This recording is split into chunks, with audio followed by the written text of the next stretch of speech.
Selamat sore, saudara, Bapak Ibu yang saudara kasih Tuhan.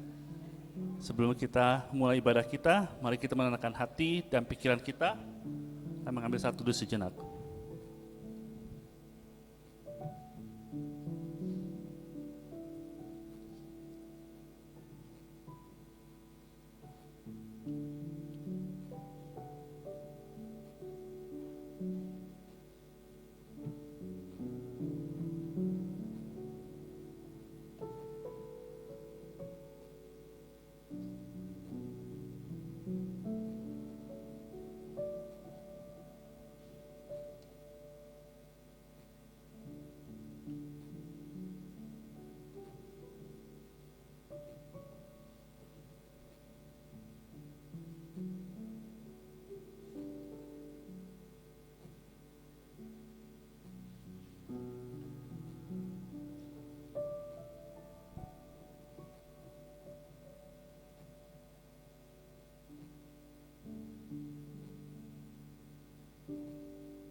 Mari kita menyanyikan lagu Datang ke Hadirat. Bersyukur. Mari kita berdiri dalam stand.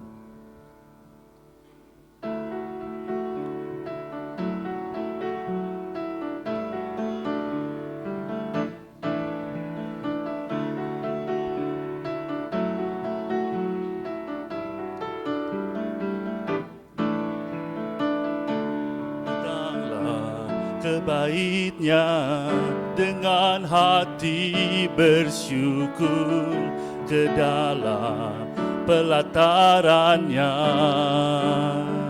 dengan hati bersuka rasakan dan lihatlah betapa baiknya Tuhan bagi yang berlindung padanya.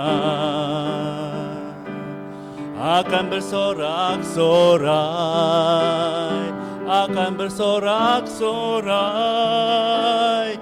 Bersyukurlah pada Tuhan, sebab Dia baik, bahwasannya untuk selamanya. Kasih setianya, bersyukurlah pada Tuhan, sebab Dia baik, bahwasannya untuk selamanya.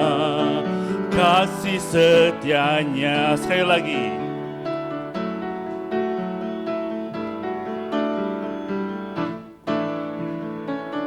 Datanglah ke Bait-Nya dengan hati bersyukur ke dalam pelatarannya,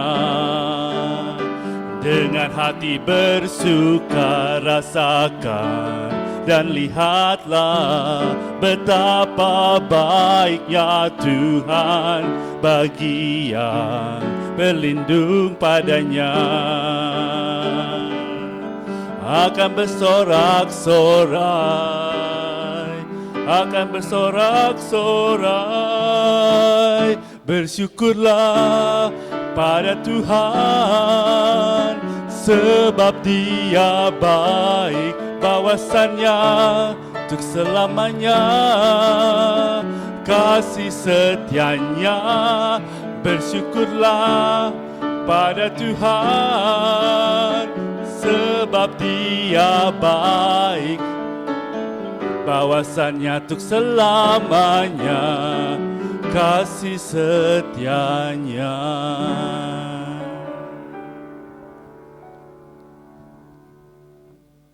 Saya akan membacakan panggilan berbakti kita dari Alkitab. Mazmur 95 ayat 6 dan 7. Marilah kita bersorak-sorai untuk Tuhan, bersorak-sorak bagi gunung batu keselamatan kita. Biarlah kita menghadap wajah-Nya dengan nyanyian syukur, bersorak-sorak baginya dengan nyanyian mazmur. Sebab Tuhan adalah Allah yang besar dan Raja yang besar, mengatasi segala Allah. Mari kita berdoa. Tuhan Bapa kami yang ada di dalam surga, kami bersyukur kembali ya Tuhan, kami boleh berkumpul kembali bersama-sama di tempat ini untuk menaikkan ibadah kami ya Tuhan. Tuhan, kiranya Engkau mau menolong kami melakukan ibadah ini dengan baik ya Tuhan, sehingga ia boleh menyenangkan hati-Mu Tuhan. Tolong rendahkan hati kami ketika kami melakukan ibadah ini, ketika kami boleh mendengar firman dan mempersembahkan apa yang telah Engkau berikan kepada kami secara berlimpah. Kiranya Engkau memberkatinya ya Tuhan. Sertailah teman-teman kami yang belum hadir ataupun yang mungkin sakit ya Tuhan. Kiranya Engkau akan menilik mereka masing-masing.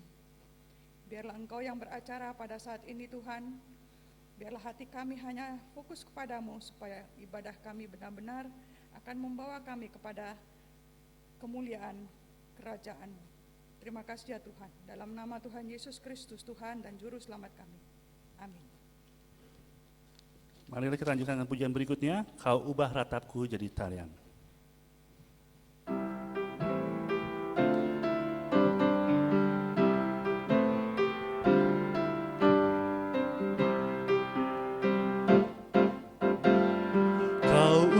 Ratapku jadi tarian, Kau bukakan kain kabungku, Kau berikan sukacita, jiwaku bermazmur, dengan segenap kekuatanku memuji-Mu Tuhan. Kau ubah ratapku, Kau ubah ratapku jadi tarian, Kau bukakan kain kabungku, Kau berikan sukacita, jiwaku bermazmur, dengan segenap kekuatanku memuji-Mu Tuhan. Ku tak akan berdiam, memuji-Mu selalu. Ku bersyukur padamu selama-lamanya. Amin. Ku tak akan berdiam, ku tak akan berdiam, memuji-Mu selalu. Ku bersyukur padamu selama-lamanya. Amin. Silakan duduk. Bismillah.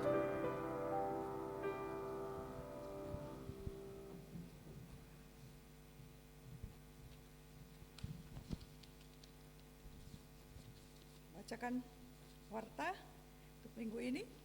Seluruh majelis menyambut semua jemaat yang berbakti pada hari ini, baik secara face to face maupun secara online.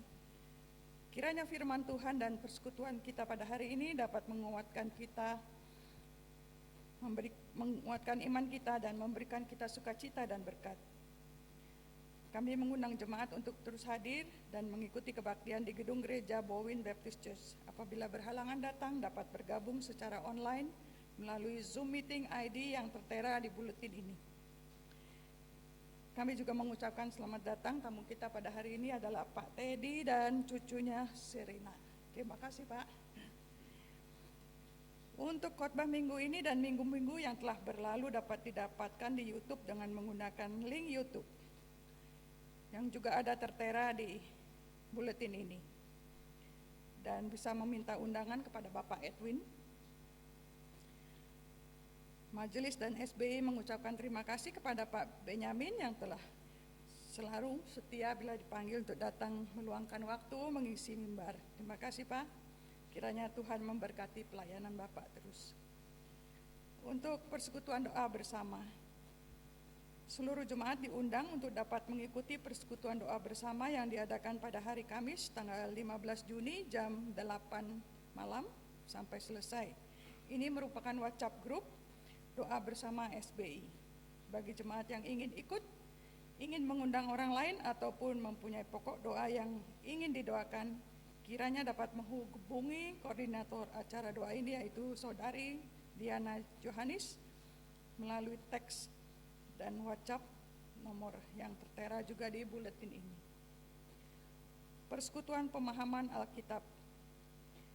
Kita masih akan terus melakukan pemahaman Alkitab melalui zoom.com yang dipimpin oleh Pendeta Ignatius Seta pada hari Jumat tanggal 23 Juni jam 19.30 dengan meeting ID juga tertera di sini. Dan bagi yang tertarik untuk mengikuti PA ini adalah PA yang baik yang bisa kita ikuti.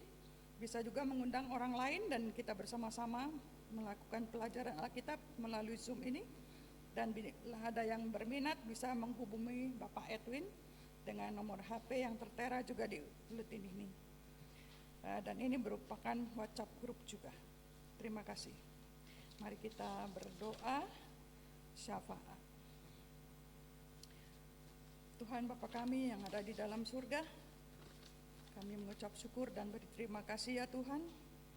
Meskipun udara yang dingin ini, kami masih ingat untuk datang ke rumah-Mu untuk beribadah ya Tuhan.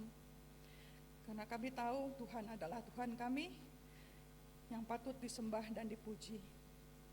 Tuhan, berkatilah kebaktian kami pada hari ini. Kiranya Engkau juga akan terus berserta dengan kami di sini ya Tuhan. Tuhan, untuk pertama-tama kiranya Engkau mau merendahkan hati kami untuk kami layak untuk menaikkan doa syafaat kami. Ampunilah atas dosa dan segala kesalahan kami. Bapa, kami ingat pada dunia ini di mana saja masih ada terus perseteruan antara bangsa dan bangsa di mana-mana ya Tuhan, baik di Eropa, Afrika, di Asia, dan mungkin di dalam negeri sendiri ya Tuhan, di antara saudara sesama bangsa. Tuhan, kiranya Engkau mau memberikan kedamaian kepada dunia ini ya Tuhan. Biarlah banyak bangsa-bangsa boleh hidup di dalam keamanan dan sejahtera dengan segala kecukupan. Apalagi ya Tuhan pada saat ini di mana resesi makin melonjak Tuhan, di mana keadaan ekonomi semakin menurun, banyak orang-orang yang tak mampu untuk meneruskan kehidupannya dengan segala kecukupan Tuhan. Kiranya Engkau juga akan menolong kami ya Tuhan, menolong semua negara-negara. Dan juga kami khususnya berdoa untuk Australia ya Tuhan, biarlah pemimpin negara ini juga boleh mengeluarkan polisi-polisi yang baik untuk memajukan negeri ini Tuhan. Juga biarlah segala relasi bersama bangsa-bangsa lain akan juga semakin baik Tuhan. Segala perdagangan boleh berlaku dengan lancar. Bapa, kami ingin berdoa untuk persiapan pemilu di Indonesia. Kiranya Engkau menolong ya Tuhan. Biarlah calon-calon presiden yang sudah dikemukakan boleh mempersiapkan dirinya dengan baik. Jauhkanlah dari hal-hal pertentangan, permusuhan yang membawa negara ini menjadi terpecah ya Tuhan, tetapi berikanlah suatu persatuan sehingga bangsa ini boleh maju ke depannya ya Tuhan, boleh menyaingi bangsa-bangsa lain dan mensejahterakan rakyatnya ya Bapak. Bapak, kami berdoa untuk yang sakit ya Tuhan. Banyak jemaat kami yang sakit dan memohon pertolongan Tuhan untuk datang menyembuhkan. Bapak, kami serahkan orang-orang ini yang kami tidak sebutkan namanya satu persatu, tetapi Engkau mengetahui apa yang mereka alami. Kiranya Engkau akan menyertai mereka masing-masing sehingga mereka boleh sembuhkan dan kembali lagi beraktivitas dan terutama melayani Tuhan kembali. Bapa, kami berdoa untuk juga semua pergumulan para jemaat ya Tuhan, di mana mereka merindukan sesuatu yang mereka rindukan. Mereka naikkan doa-doa mereka kepadamu ya Tuhan. Kiranya Tuhan mau mendengarkan doa-doa ini ya Tuhan. Kiranya Engkau mau menjawab doa-doa mereka bila Engkau menghendakinya ya Tuhan, dan sesuai dengan kehendak-Mu dan pada waktu yang terbaik. Bapa, kami sebentar akan mendengar firman Tuhan. Tuhan kiranya menyertai kami para jemaat untuk membuka kuping dan kami ya Tuhan untuk mendengar dengan benar. Tuhan menolong Pendeta Benyamin yang selalu setia mengisi kekosongan mimbar kami. Tolonglah beliau untuk membawakan firman ini dengan terang, benderang, dan sehingga kami boleh mengerti ya Bapa. Berilah pesan-pesan apa yang Kau ingin pesankan kepada kami, sehingga kami boleh meneladaninya. Terima kasih ya Bapa. Biarlah Engkau akan terus menyertai kebaktian ini sampai selesai. Dalam nama Tuhan Yesus Kristus, Tuhan dan Juru Selamat kami. Amin. Kini kita akan tiba saatnya memberikan persembahan kita.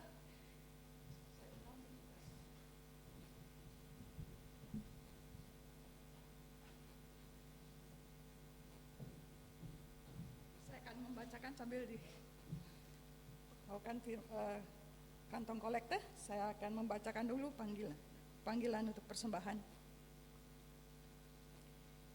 yaitu dari Mazmur 96 ayat 8 sampai 9. Berilah kepada Tuhan kemuliaan namanya, bawalah persembahan dan masuklah ke pelatarannya.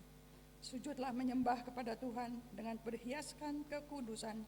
Gemetarlah di hadapannya, hai segenap bumi. Setelah persembahan diadakan, merenungkan lagu Kau Allah kasih Allahku sungguh telah terbukti.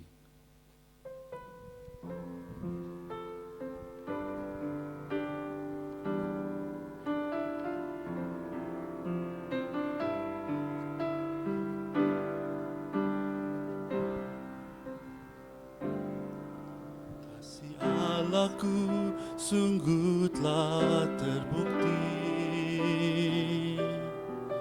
ketika Dia serahkan anaknya. Kasih Allah mau berkorban bagi kau dan aku. Tak ada kasih seperti kasih-Mu. Bersyukur, bersyukur, bersyukurlah, bersyukur karena kasih setiamu. Ku sembah, ku sembah, ku sembah dan ku sembah selama hidupku. Ku sembah Kau Tuhan. Sekali lagi, kasih Allahku. Kasih Allahku sungguh telah terbukti ketika Dia serahkan anaknya. Kasih Allah mau berkorban bagi kau dan aku. Tak ada kasih seperti kasih-Mu. Bersyukur, bersyukur, bersyukurlah, bersyukur karena kasih setiamu. Ku sembah, ku sembah, ku sembah dan ku sembah selama hidupku. Ku sembah Kau Tuhan. Selama hidupku Kau kusembah Tuhan. Kami tahu Engkau begitu baik kepada kami. Kau telah memberikan kami segala kecukupan, dan terutama Engkau telah memberikan anak-Mu bagi kami untuk menyelamatkan kami. Bapa, terimalah persembahan yang kecil ini di hadapan Tuhan. Biarlah ia boleh dipakai untuk pekerjaan dan kemuliaan nama-Mu saja. Biarlah kerajaan-Mu akan diperluas ya Tuhan. Berkatilah orang-orang yang memberi, berkatilah orang-orang yang tidak memberi juga ya Tuhan. Sekali lagi terima kasih ya Tuhan. Dalam nama Tuhan Yesus Kristus, Tuhan dan Juru Selamat kami. Amin. Sebelum kita mendengarkan firman, mari kita siapkan hati kita, menyanyikan lagu Tinggikan Dirimu.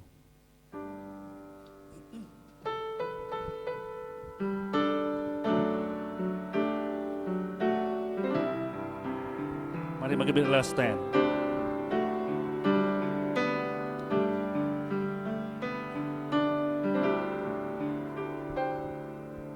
Ku bersyukur padamu Tuhan atas kasih-Mu. Ku bermazmur bagi nama-Mu yang kudus,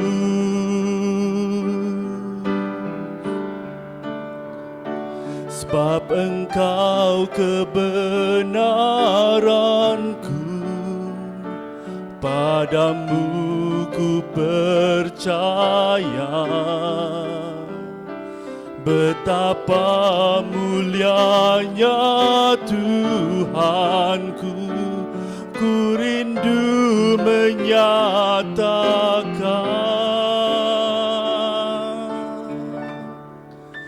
Tinggikan dirimu mengatasi langit,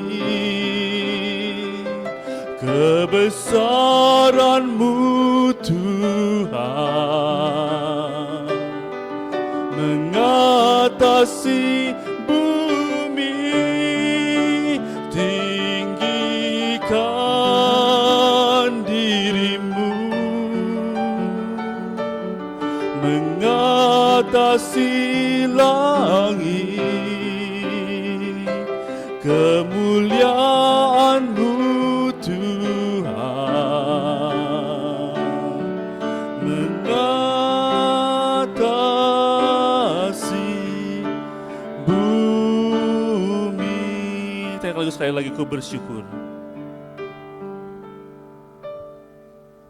Ku bersyukur padamu Tuhan atas kasih-Mu. Ku bermazmur bagi nama-Mu yang kudus,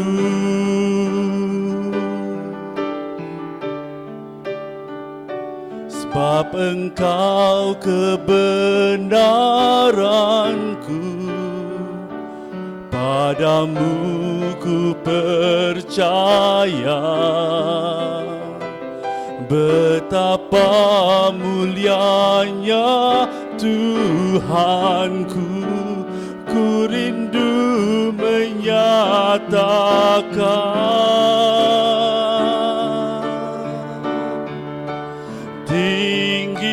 Tinggikan dirimu mengatasi langit, kebesaran-Mu Tuhan mengatasi bumi. Tinggikan dirimu mengatasi langit, kemuliaan-Mu Tuhan mengatasi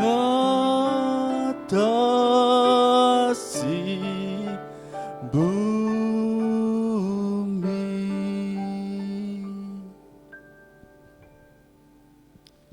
Kami bersyukur Tuhan untuk kesempatan ini kami boleh berbakti. Biarlah mata hati kami melihat lebih daripada apa yang kami lakukan, yaitu kumpulan orang-orang untuk memuji dan bernyanyi bersama. Biarlah mata hati kami melihat kehadiran-Mu, dan kami boleh mengucap syukur atas segala yang Engkau sudah berikan pada kami setiap hari, setiap saat. Kami serahkan firman-Mu yang akan kami dengar, supaya kami mendengar suara-Mu dan memberikan kepada kami kekuatan, pengharapan, serta kehidupan yang sesuai dengan apa yang Engkau rancangkan, yaitu yang paling baik, yang terbaik, yang Engkau sudah sediakan bagi kami. Dalam nama Tuhan Yesus Kristus. Amin.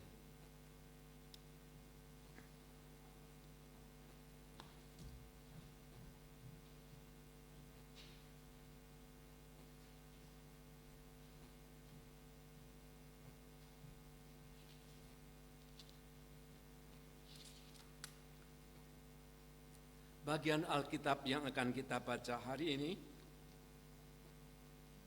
Lukas pasal 17 ayat 11 sampai dengan 19, dan saya beri judul kali ini, Puji Syukur meskipun berada dalam perbatasan kehidupan. Bagaimana kita masih bisa bersyukur apabila kita berada dalam perbatasan antara seolah-olah antara hidup dan mati. Ayat ini bagian Alkitab ini sangat kaya dengan pesan. Sehingga ketika saya menyusun khotbah ini, saya harus menyusun 2 versi. Dan yang saya pilih adalah versi yang kedua. Saya sudah 4 kali barangkali menyusun khotbah ini selama pelayanan saya. Ini tidak habis-habisnya kita gali. Luar biasa. Maka berkenankanlah saya membawa ataupun mengajak saudara untuk sekali lagi menggali apa yang terkandung di dalam Injil ini. Lukas 17 ayat 11 sampai dengan 19. Dalam perjalanannya ke Yerusalem, Yesus menyusur perbatasan Samaria dan Galilea. Ketika ia memasuki suatu desa, datanglah 10 orang kusta menemui dia. Mereka tinggal berdiri agak jauh dan berteriak, "Yesus, Guru, kasihanilah kami." Lalu ia memandang mereka dan berkata, "Pergilah, perlihatkanlah dirimu kepada imam-imam." Dan sementara mereka di tengah jalan, mereka menjadi tahir. Seorang dari mereka ketika melihat bahwa ia telah sembuh, kembali sambil memuliakan Allah dengan suara nyaring. Lalu tersungkur di depan kaki Yesus dan mengucap syukur kepadanya. Orang itu ada seorang Samaria. Lalu Yesus berkata, "Bukankah ke-10 orang tadi semuanya telah sembuh menjadi tahir? Di manakah yang 9 orang itu? Tidak adakah di antara mereka yang kembali untuk memuliakan Allah selain daripada orang asing ini?" Lalu ia berkata kepada orang itu, "Berdirilah dan pergilah, imanmu telah menyelamatkan engkau." Saudara sekalian, dalam kasih Kristus, ada sebuah cerita kuno yang kita sudah kenal barangkali sejak kecil, yaitu tentang Androkles. Cerita berasal dari Kekaisaran Roma pada abad pertama. Androkles adalah seorang budak yang melarikan diri ke hutan. Ia masuk ke sebuah gua dan ternyata di situ ada seekor singa. Ternyata singa itu sedang kesakitan karena kakinya berdarah dan bengkak, karena ada duri besar yang menancap di kakinya. Androkles menolong singa itu dan mereka tinggal bersama di gua itu. Namun keduanya tertangkap oleh penguasa ketika mereka berada di luar gua. Androkles dihukum mati dengan dijadikan mangsa singa di Kolosium di hadapan kaisar, mungkin Kaisar Caligula. Saat dilepas, singa mendekati Androkles dan menjilat-jilat tangannya seperti seekor anjing dengan tuannya. Kaisar sangat terkesan dan memanggil Androkles dan dia menceritakan apa yang terjadi. Dan Androkles kemudian dibebaskan sebagai budak dan singa dikembalikan ke hutan. Pesan kisah ini, saudara, sikap bersyukur adalah sikap jiwa yang agung yang membawa banyak berkat dalam hidup kita. Rasa syukur hanya bisa kita miliki apabila kita melihat saat-saat anugerah atas diri kita.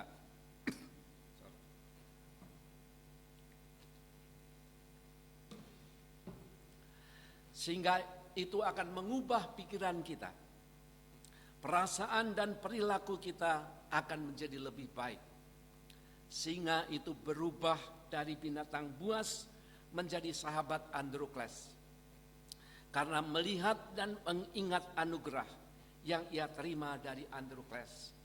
Dan dia kemudian hidup dalam anugerah itu dengan mengucap syukur. Berterima kasih kepadanya dengan menjilat-jilat dan tidak melukai sama sekali Androkles. Menjilat-jilat seperti anjing kepada tuannya. Saudara sekalian, bagaimana kita bisa memiliki watak yang agung ini? Sikap hidup bersyukur. Kita bisa belajar dari kisah ini, kisah Injil yang kita baca, yang penuh dengan surprise, penuh dengan mutiara-mutiara pesan berharga. Juga dalam hal ini, bagaimana kita bisa bersyukur dan memuji Tuhan, sekalipun kita berada dalam perbatasan kehidupan.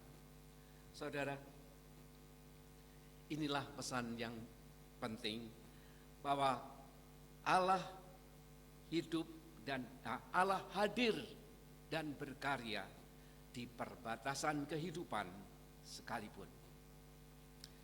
Perbatasan selalu penuh dengan drama dan kejutan dari zaman dahulu sampai sekarang. Perang di perbatasan, penyelundupan di perbatasan, masalah imigrasi di perbatasan, dan disitulah terjadinya banyak hal. Perjudian, kalau saudara melihat yang terjadi di segitiga triangle di Laos, Thailand dan Burma, itu terjadi di perbatasan, no man's land. Disitulah, dan sekarang Allah hadir dalam Kristus, memberikan anugerahnya di perbatasan. Ke-10 orang kusta itu, 1 orang Samaria dan 9 orang Yahudi dipaksa hidup di perbatasan antara Galilea dan Samaria. Ini berarti perbatasan kemanusiaan, karena ini perbatasan antara hidup dan mati. Mereka adalah orang-orang kusta, yang di zaman itu adalah orang-orang yang mati semasa mereka hidup. Mereka dianggap mati meskipun mereka itu masih hidup. Mereka dipandang sebagai orang najis secara agama, secara sosial, secara fisik. Mereka dilihat sebagai orang-orang berdosa yang dihukum Tuhan. Mereka hidup dalam masyarakat yang hidup dengan blame victim mentality. Salahnya sendiri, menyalahkan si korban. Itu karena salahnya sendiri dan dihukum Tuhan, maka biarkan mereka dan patut dibuang. Di zaman itu orang kusta pakaiannya dibakar, rumahnya diruntuhkan, dan mereka dijauhi seperti orang kena tulah dihukum Allah. Orang Samaria dipandang rendah oleh orang Yahudi karena mereka adalah campuran keturunan 10 suku Israel yang hilang. Ya, sebab Israel yang tinggal itu ada Yehuda dan Benyamin. 10 suku itu mereka lebur karena kawin campur dengan berbagai bangsa yang ada di sana. Sehingga mereka dipandang rendah oleh orang Yahudi dan dianggap beragama lain karena mereka menyembah di Gunung Gerizim dan bukan di Yerusalem. Tetapi mereka bersekutu, Yahudi dan satu Samaria ini bersekutu dalam komunitas penderitaan, berbagi rasa dalam kepedihan, dalam hidup yang tanpa harapan. Sebab dalam sejarah Israel hanya ada 2 orang yang pernah sembuh dari penyakit kusta. Kita ingat Miriam dan Naaman. Mereka minta belas kasihan, apapun itu yang diberi oleh orang lain kepada mereka sangat berharga bagi mereka. Dan kita ingat sebelumnya, Yesus bersama dengan murid-muridnya pernah ditolak masuk di sebuah desa di Samaria dalam Lukas pasal 9 ayat 52 sampai dengan 53. Dalam situasi semacam itu, di tempat di mana tidak ada seorang pun yang mau ke sana, di perbatasan antara hidup dan mati, datanglah Raja Damai. Anak Allah yang Maha Kasih, Ia membawa terang bahkan di tempat yang paling gelap di bumi ini. Ia memberi kesembuhan di tengah situasi tanpa harapan, sekalipun dan mengubah ratapan menjadi puji-pujian dan ucapan syukur.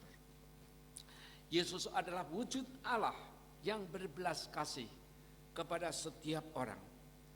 Anak Allah tidak mendendam, pernah ditolak, tapi sekarang menolong orang Samaria itu. Tidak mengenal batas-batas bangsa, tidak mengenal batas-batas agama. Yesus tidak membawa prasangka buruk atas manusia. Yesus melihat orang kusta bukan sebagai manusia yang najis, yang patut dibuang dan harus dihindari, tetapi sebagai sesama manusia yang sangat dikasihi Allah Bapa di sorga. Saudara sekalian, tetapi kisah ini juga berarti bahwa dalam segala situasi dan kondisi hidup macam apapun, Allah senantiasa hadir dengan segala anugerah-Nya. Sayang, sering kita tidak melihat karena terlalu berfokus kepada hal-hal negatif yang terjadi atas kita dan terjadi atas sekitar kita. Padahal kalau kita mau melihat dan menyadarinya, maka kita akan bisa seperti orang kusta, orang Samaria ini, yaitu menggantikan jeritan belas kasihan, minta belas kasihan, menjadi jeritan memuji Tuhan dan bersyukur. Saudara sekalian, bagaimana kita bisa mengalami hal ini? Itulah hal yang kedua, percaya dan melihat.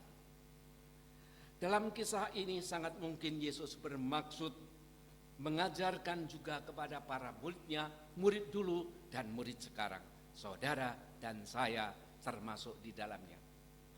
Mengajarkan bahwa iman bukanlah soal percaya saja, tetapi juga soal melihat.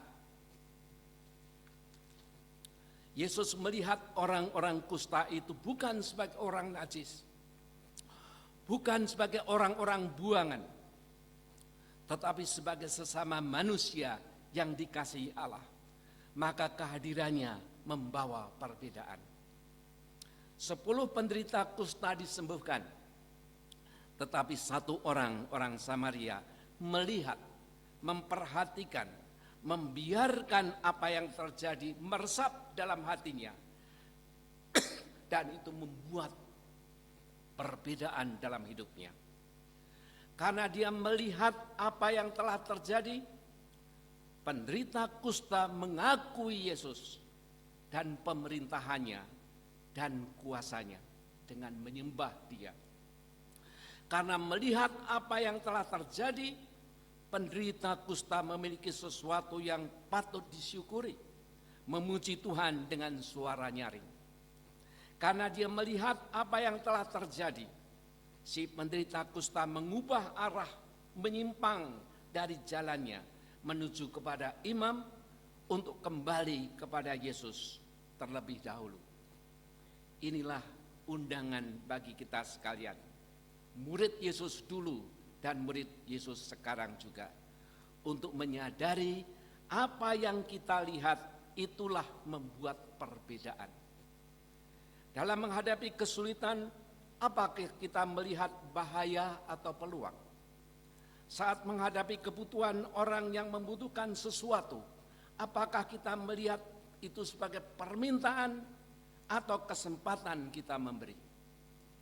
Di hadapan orang asing yang bertemu dengan kita, apakah kita melihat itu calon musuh atau saingan kita atau teman hidup kita? Ketika kita memandang kepada Tuhan, apakah kita melihat hakim yang kaku atau hakim yang kejam, atau sebagai orang tua yang penyayang? Ketika kita melihat diri kita sendiri, apa kita melihat kegagalan atau anak Allah yang dicintai? Ketika kita melihat ke masa depan, apakah kita melihat ketidakpastian yang menakutkan atau melihat cakrawala yang terbuka. Jawaban kita akan membentuk pandangan dan perilaku kita selanjutnya. Hal ini juga kunci bergereja buat kita. Kolekte atau persembahan bukanlah pertama-tama tentang memberi, tetapi tentang melihat semua yang telah Tuhan berikan kepada kita dan bersukacita tentang pemberian itu. Kebaktian bukan hanya tentang mendengar cerita Tuhan atau bahkan memuji Tuhan sebagai tanggapan sekalipun. Sebaliknya, mendengarkan cerita-cerita melalui kitab suci dan khotbah dan memuji melalui lagu-lagu, semuanya itu dimaksudkan untuk melihat Tuhan bekerja dalam hidup kita dan bekerja di dunia ini. Ini juga kunci kehidupan Kristen.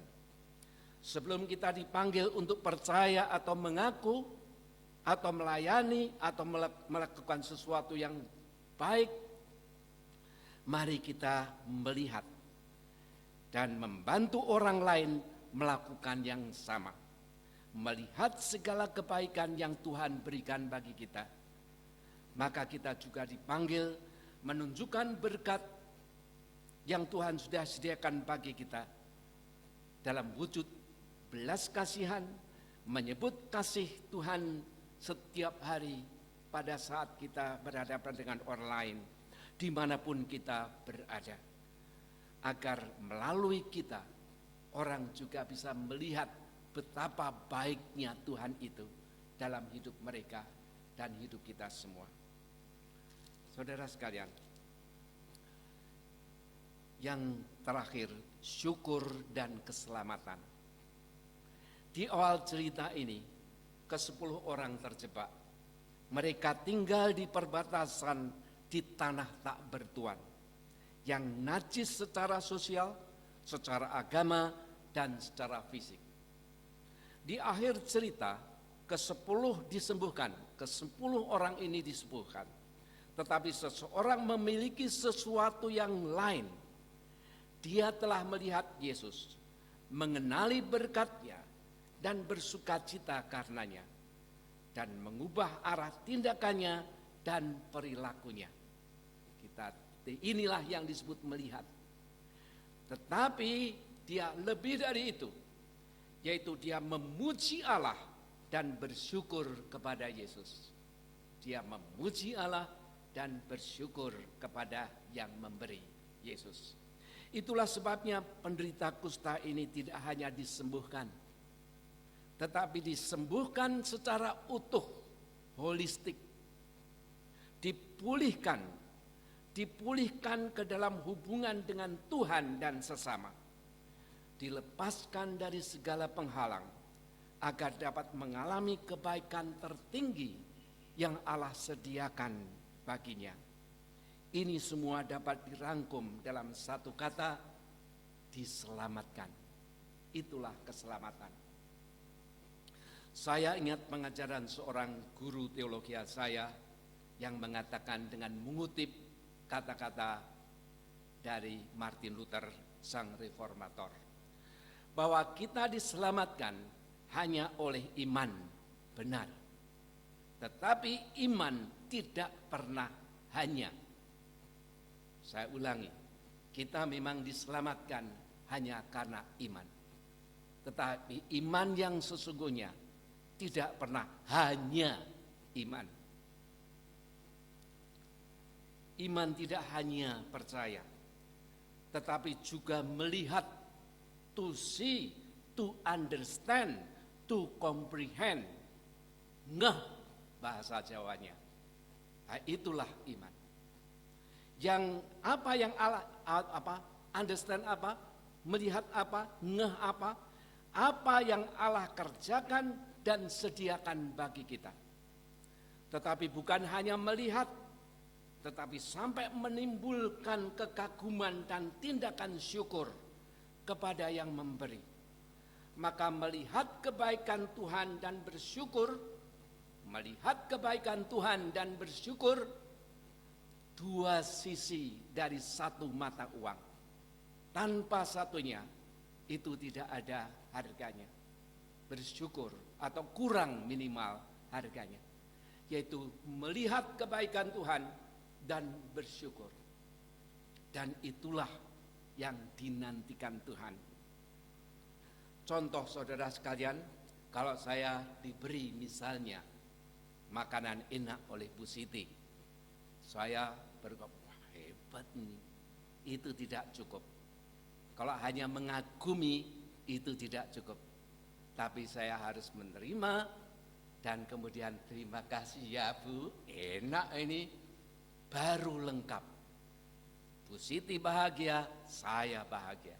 Tapi kalau saya hanya batin saja, ya terima. Nah itu, maka pemberian itu belum lengkap untuk saya nikmati. Saudara sekalian, begitu juga pemberian kehidupan yang Tuhan berikan segala isinya. Tidak cukup hanya kita mengerti itu pemberian Tuhan. Itu langkah yang terbagus memang. Tapi tidak cukup. Kita harus mengatakan terima kasih Engkau yang memberi. Saudara, seperti yang sudah saya katakan sebelumnya, bahwa keselamatan atau bahasa Yunaninya sozo, yang kemudian sering dipakai anak-anak kita namanya soi, itu selamat sama itu.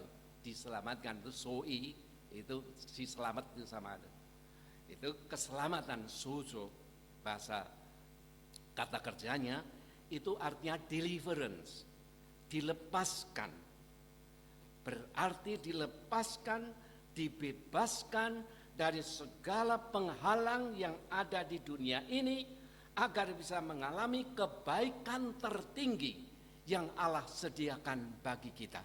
Itulah sozo. Itulah keselamatan.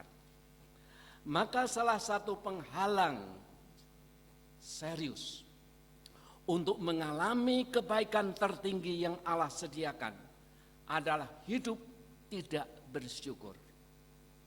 Keselamatan adalah apa yang Tuhan berikan kepada kita. Tetapi bersyukur adalah apa yang kita bisa berikan kepada Tuhan. Bersyukur tidak bisa dipaksakan. Seperti halnya burung berkicau, bukan karena disuruh atau dipaksa, tetapi karena ada nyanyian dalam hatinya. Maka kebaikan-kebaikan Tuhan yang kita terima setiap hari seharusnya menimbulkan nyanyian syukur dalam hati kita, sehingga kita bisa hidup dalam anugerah Allah. Itulah sebabnya Yesus menerima dan meneguhkan ucapan syukur orang Samaria itu. Menurut saya, setelah saya pikirkan saudara, kata-kata Tuhan Yesus, di manakah yang 9 orang itu bukan pertanyaan bodoh Tuhan Yesus. Kita kan pasti akan jawab, kok di situ kok ditanyakan? Nah, tadi kan disuruh untuk pergi ke imam, ya dia sedang pergi ke imam sih. Pasti bukan itu maksud Yesus. Di manakah orang yang 9 itu? Artinya mengapa? Di mana orang itu? Kenapa tidak bersyukur dan tidak melihat itu pemberian yang luar biasa? Di manakah? Tuhan seolah-olah menantikan orang 9 itu berbuat yang sama. Dan itulah sebabnya bersyukur sangat penting. Itu diterima oleh Yesus, dinantikan oleh Yesus, dan diteguhkan oleh Yesus. Dan saudara sekalian, dan mengatakan bahwa pergilah, imanmu yang kamu wujudkan dalam melihat pekerjaan Tuhan dan mensyukurinya membuat kamu utuh, membuat kamu kembali dalam hubungan dengan Allah dan sesama secara utuh, saudara. Maka saudara sekalian, kita tanya, apa sih manfaat bersyukur sehingga Yesus sendiri menerima, meneguhkan, bahkan seolah-olah menantikannya ini? Bersyukur sepanjang sejarah manusia sangat dihargai. Saya mengutip seorang negarawan dan penulis Kekaisaran Roma Barat pertama, namanya Cicero. Dia mengatakan demikian. Kutipan semua saya terjemahkan ya. Bersyukur bukan hanya kebajikan yang paling agung, tetapi induk segala kebajikan. Ini abad pertama.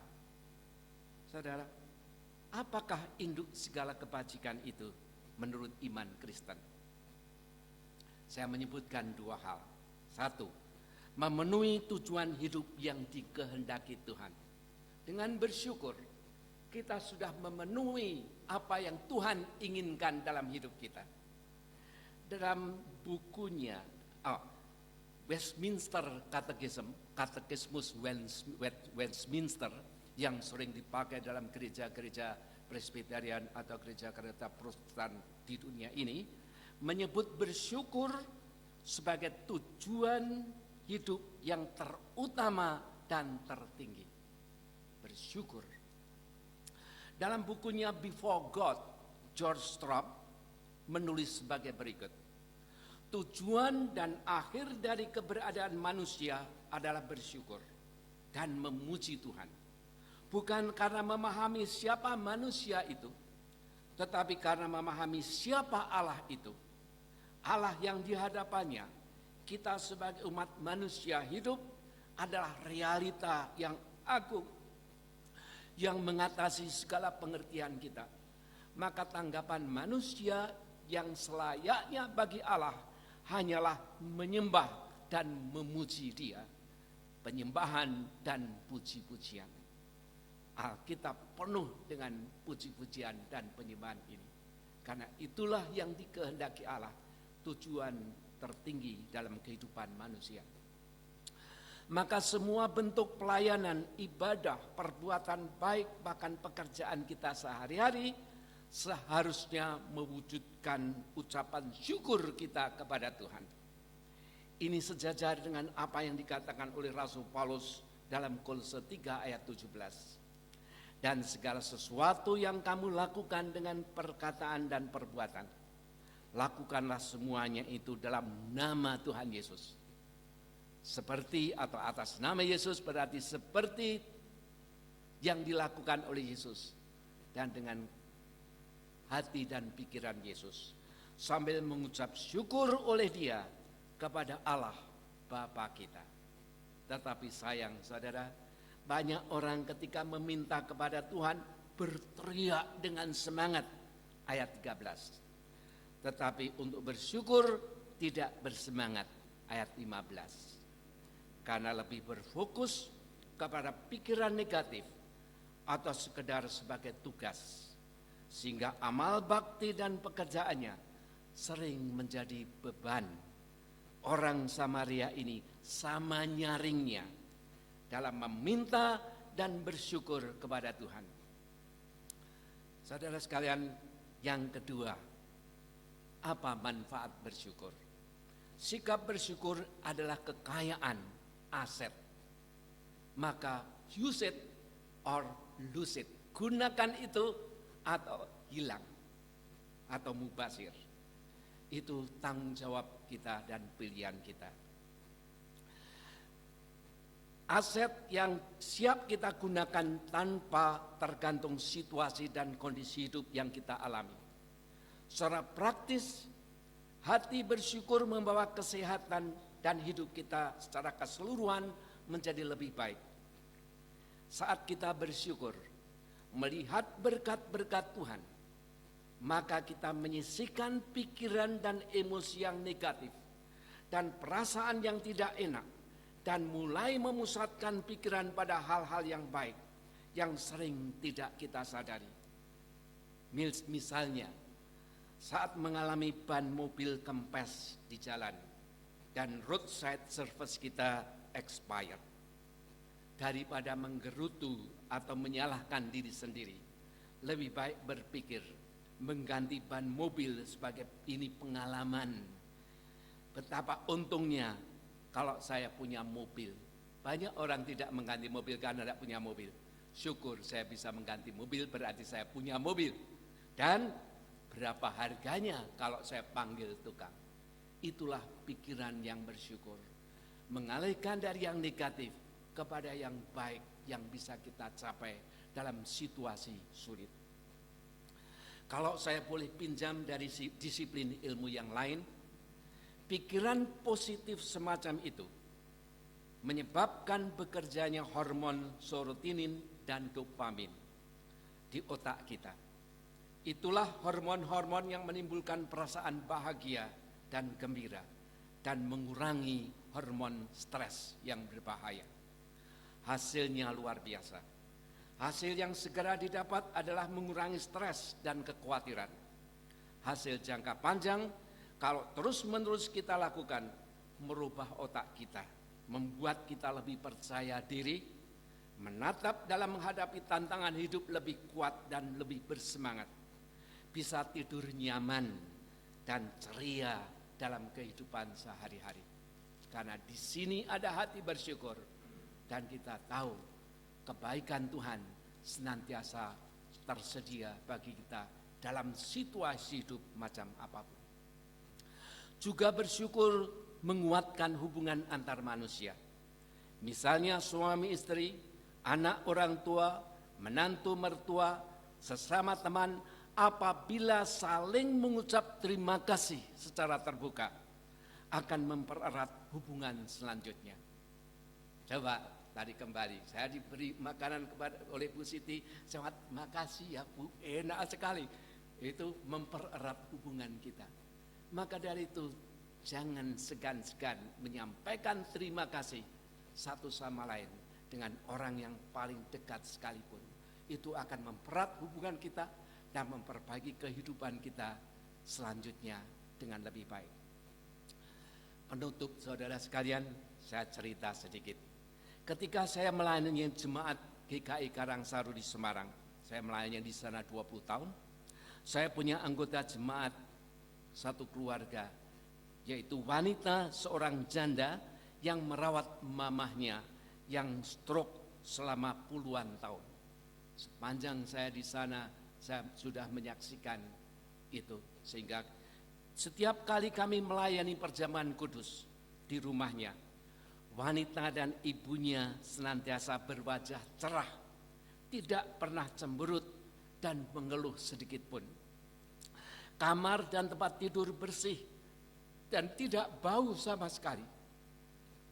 Suatu kali ketika saya menyatakan penghargaan saya atas sikap ceria seperti itu, si wanita yang merawat anaknya, si wanita anaknya ini mengatakan, ya inilah Pak, ini kesempatan saya melayani Mama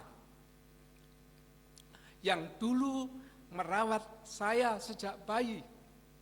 Dan inilah yang membuat dia ini bukan beban, tapi ini perucapan syukur.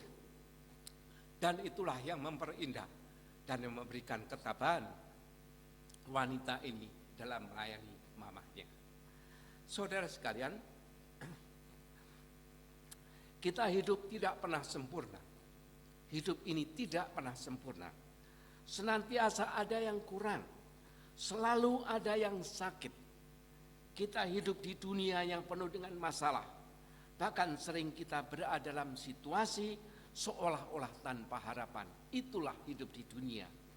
Tetapi berita Injil yang kita dengar hari ini adalah bahwa Allah Bapa yang penuh kasih senantiasa hadir bahkan dalam situasi perbatasan antara hidup dan mati sekalipun. Allah hadir dengan segala anugerahnya agar kita mengalami kebaikan tertinggi yang Allah sediakan. Marilah kita melihat dan berfokus kepada berkat-berkat Tuhan yang sering tersembunyi bagi kita setiap hari. Dan hidup dengan bersyukur sehingga yang kacau balau boleh menjadi baik. Dan yang baik boleh menjadi sangat baik. Amin. Mari kita menyanyi bersyukur, bersyukur, bersyukurlah.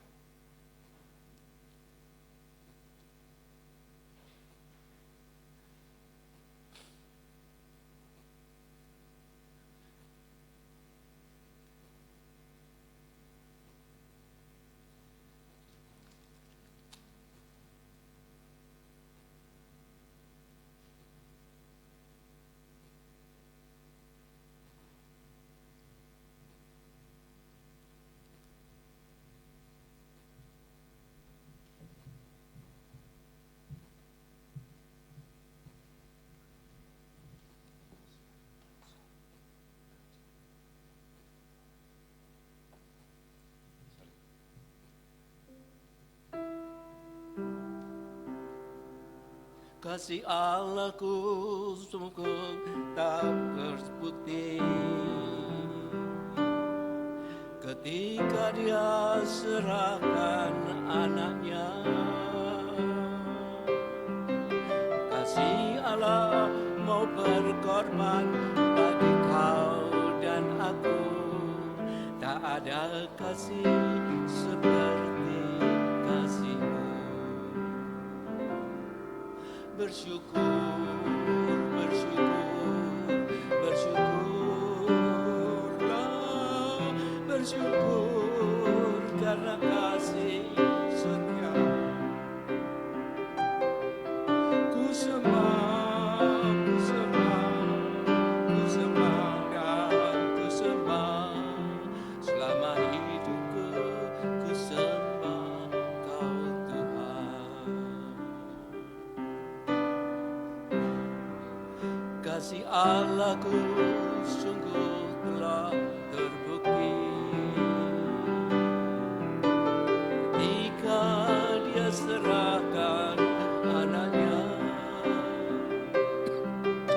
Kasih Allah mau berkorban bagi kau dan aku.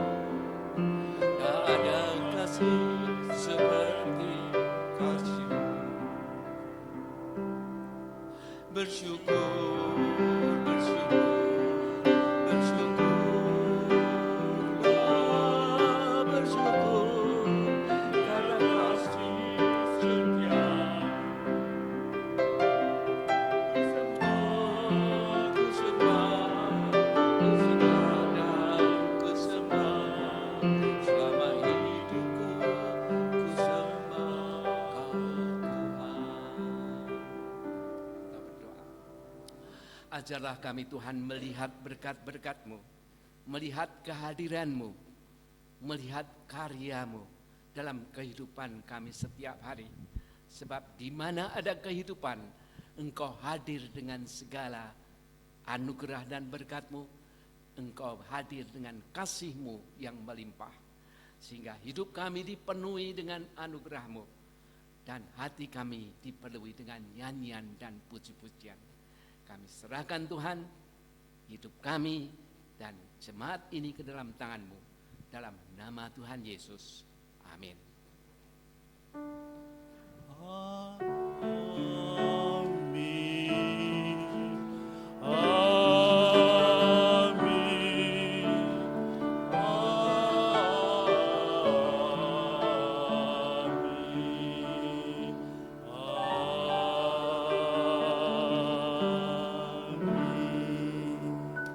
Silakan duduk, kebaktian selesai. 1, 2.